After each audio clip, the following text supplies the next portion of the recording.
today we have Mohammed El Zayadi from ESC Clermont Business School, which is situated in France, in the city of Clermont. It is a pretty old school which was established in 1990. So, Mohammed, I would like you to tell, a bit about the ESC Clermont Business School and, what would be the internship opportunities and, placement options for these students if they come to France. Yeah, so thanks a lot for the invitation, Marika. It's my pleasure to discuss with you today and to represent ESC Clermont Business School.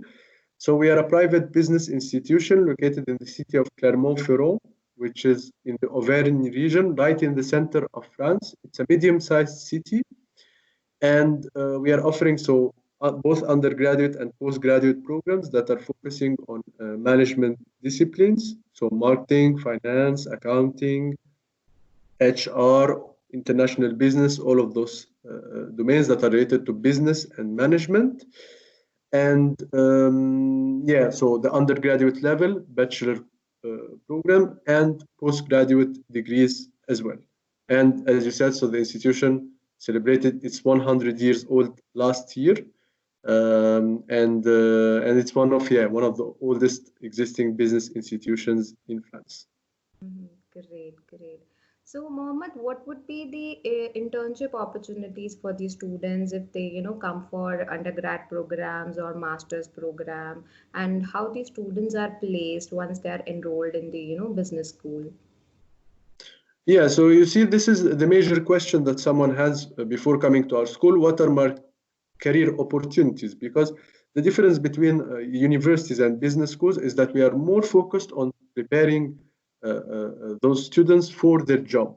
We are aware of the market needs, of the skills that they should be equipped with, the knowledge that they should be seeking. We are aware of all those elements, and we work with a huge network of companies to build specializations that are of interest, that are relevant, that are up to the market expectations. We are fully much aware of that, and it's part of our vision. So to prepare managers that are able to excel in their career. Okay. So that's translated into which sorts of help or actions that we are putting into place. We have many professors that are coming from the business world, that are coming from companies, in order to provide professional lecturers. So we don't have only professors with a PhD and an academic background, but we also have a good network of professionals. We are also having lots of events on the campus where companies come to meet the students and to exchange with them, eventually for hiring opportunities. We have also a specialized platform where our partner companies, and among other companies as well, are able to post offers that are reserved for our students, that are accessible only for ESC Clermont students. Also, even throughout the course, there are visits to companies. There is always contact, with the business and corporate world. It's not just about the theory. It's not that just the theory which counts. There are lots of projects, presentations, always in close contact with the business world. Okay, great, great. So, are there any on-campus opportunities?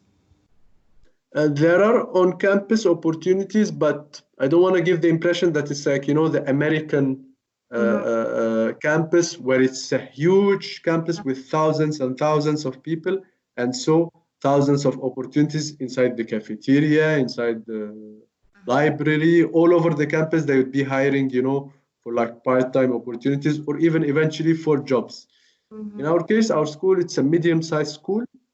Compared to Indian standards, I would say it's a small school because we have 1,600 students. So it's very much cozy compared to the universities which we have sometimes visited in India.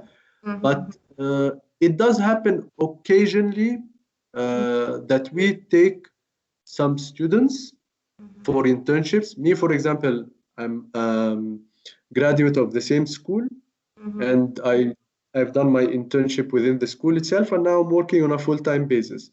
We are having an intern from Ecuador that's going to join our team for a period of 4 to 6 months, starting from July.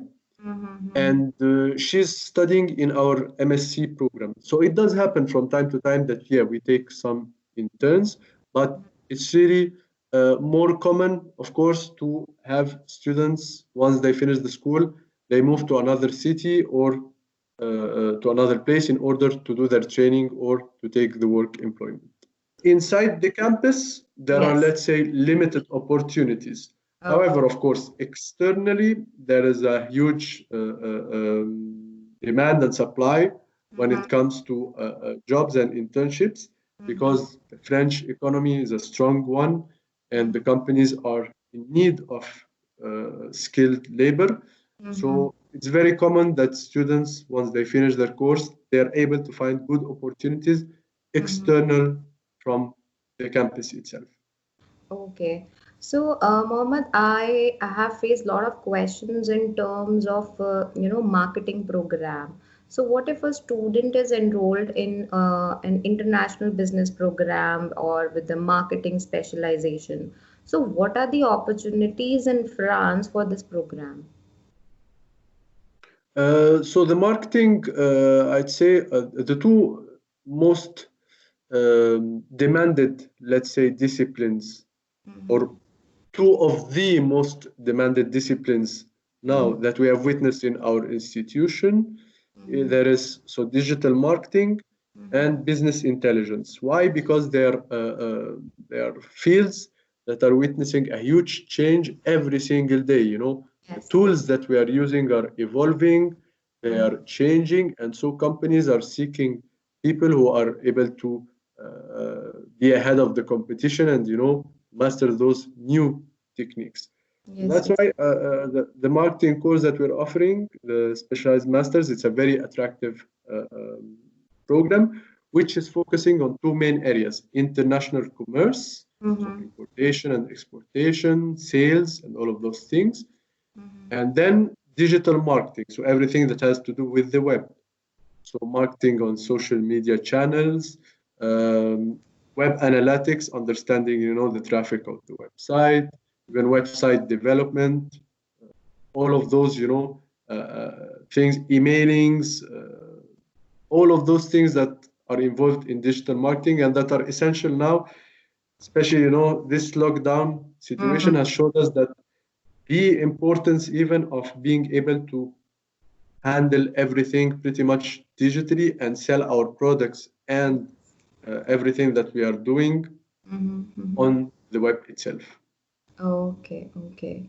So, Mohammed, I have some questions that being directly asked by the students.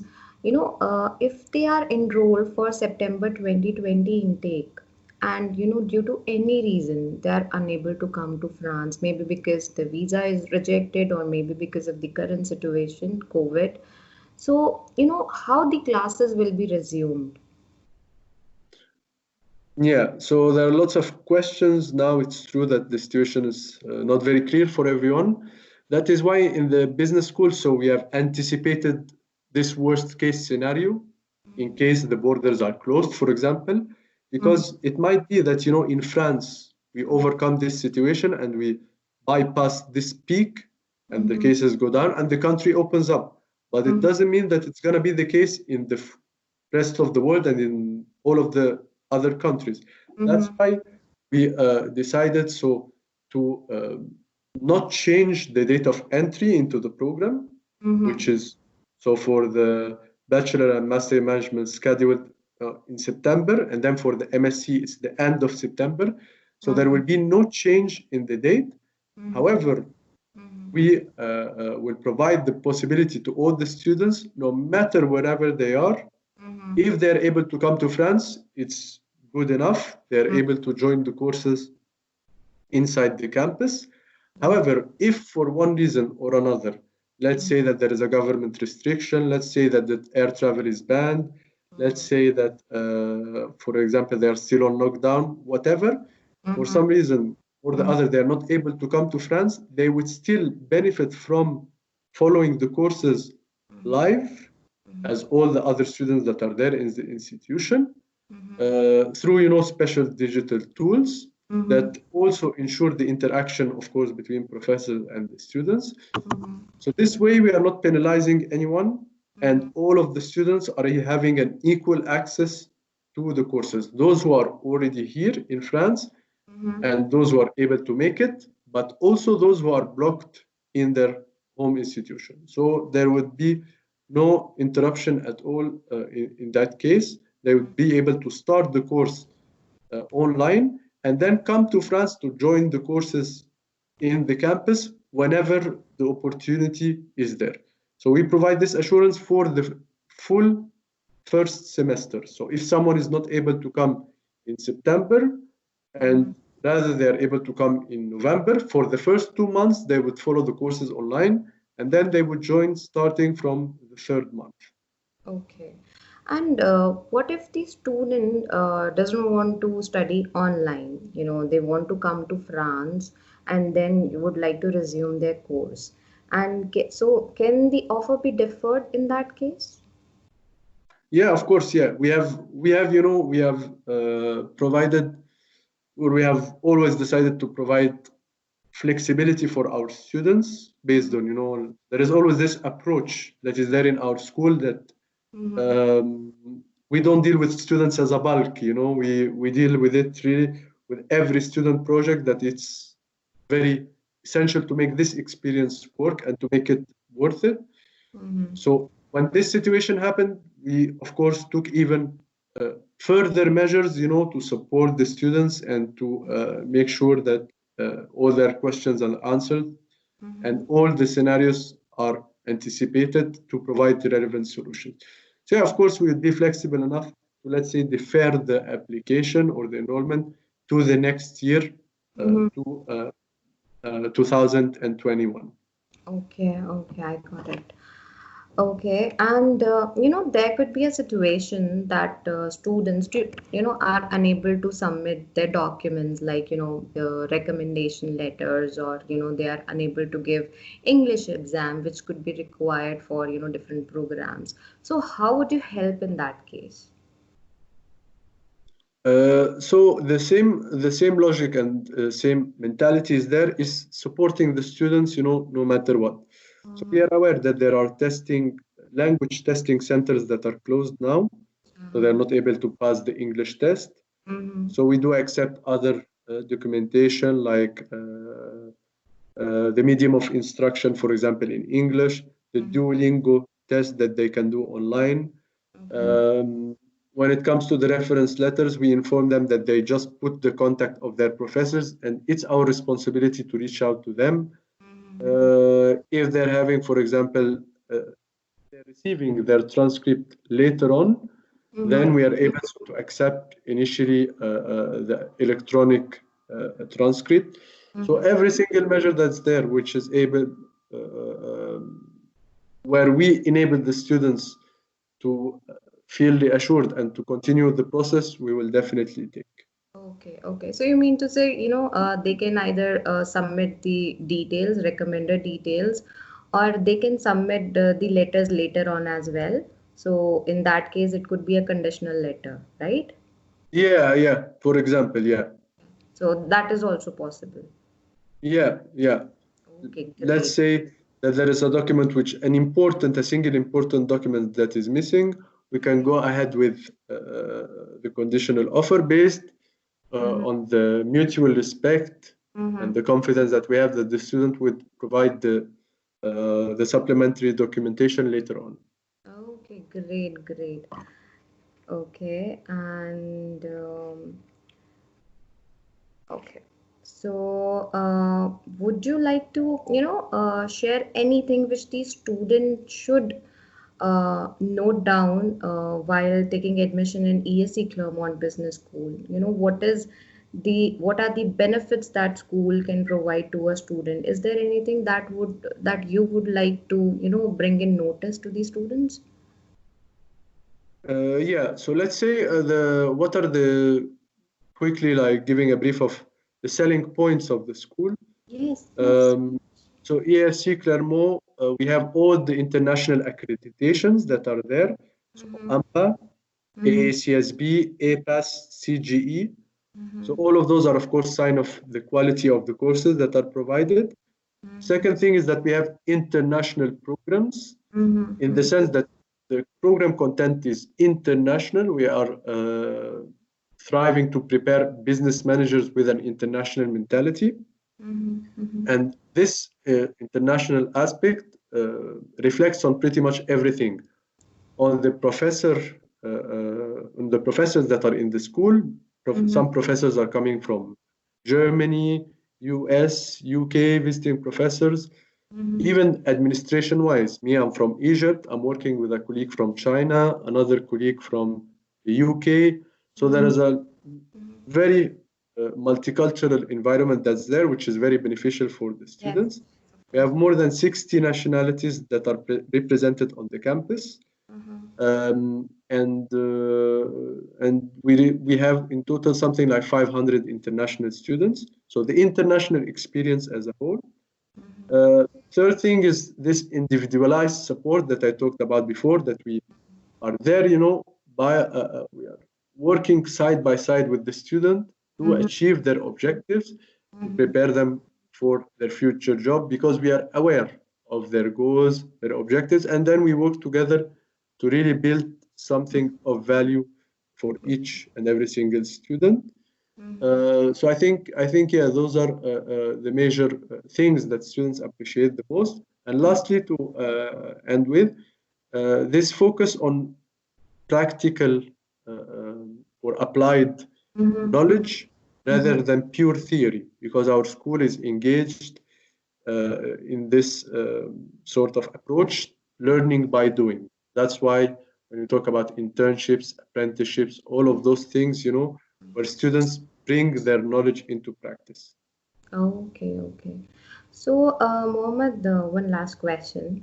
If the student is enrolled for September intake, so what do you suggest? He has the offer letter in hand. So, can he or she book the travel in advance, or what would you suggest, or they shouldn't? Okay, so my suggestion is that we give it time.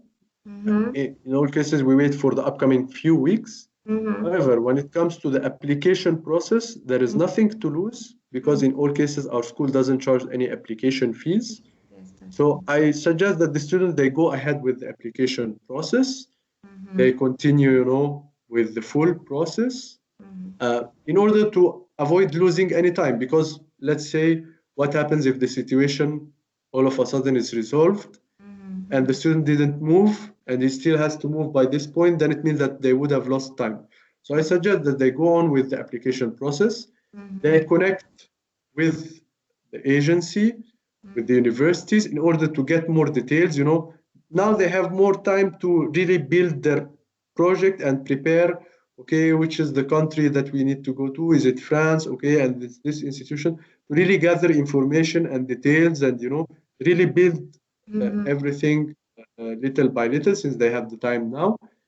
And then, but when it comes to concrete sort of confirmations, if they would like to wait, then they can wait till the end of July. In all cases, we have pushed the deadline of applications and payments to the end of July. So we still have time. We still have like 2 months or even 3 months now, where students, can see what the situation is like. And then they can decide up until this date. So we are not forcing them to decide now. We all take the time to see how the situation will go. And like I said, they should trust us to provide them with the best solutions that are there, whether it's deferring the application to next year, or starting by the online courses, or eventually, some other solution. So all of those, of course, are scenarios that we have developed based on the situation, which we can, of course, predict, because especially that it's changing on a high speed. But yeah, biggest suggestion is that continue in your project and continue, with the admissions, and then let's all hope for the best very soon. Okay, great. And is there any scholarship opportunities for undergrads or grad programs or students? Yeah, we have a foundation that gathers funding, from companies and from previous graduates. And Mm-hmm. those sorts of fundings are later used to help Mm-hmm. students pay their fees in the form of tuition fee reductions. Mm-hmm. So it's not possible to apply for the foundation scholarship, unfortunately, before coming to France. They Mm-hmm. need to be first enrolled in the institution and Mm-hmm. start their course, and then remotely, or I mean in like in full presence, that's not an issue. But then in October, there would be like a committee that will send them an email regarding the application for this scholarship. And we look at their financial difficulties, financial situation, we look at their academic performance, all of those important elements and arguments. And if this committee judges that they have a good application, they might decide to provide them with a reduction between 5% and 15% on the tuition fees. Wow, wow, that's really great. That's a very good opportunity for students. Great. Yeah. Um, so Mohammed, would you like to talk about the recent relationship between ESC Clermont Business School and Uninext Study Overseas? Would you like to highlight something? Would you like to say something about it? Yeah, of course. So we really appreciate, of course, like I said in the beginning of the call, this initiative to help us connect with the local students in India. It's very important, this kind of uh, updates and, being close and answering to the students' question. Mm-hmm. So we recommend this partnership. We are extremely happy to be working together with UniNext. We sadly we couldn't get the occasion to meet physically last time Yes, yes. in India because of the hectic schedule, Uh-huh. but definitely next time we would be visiting so the agency's office in New Definitely, Delhi. definitely. And yeah, if you have any further questions regarding mission, regarding requirements, whatever it takes, so you can refer to my Eureka over here, which is very much helpful, and we are always in close contact with her regarding so many things such as this webinar itself. Thank you. Thank you so much. Thank you.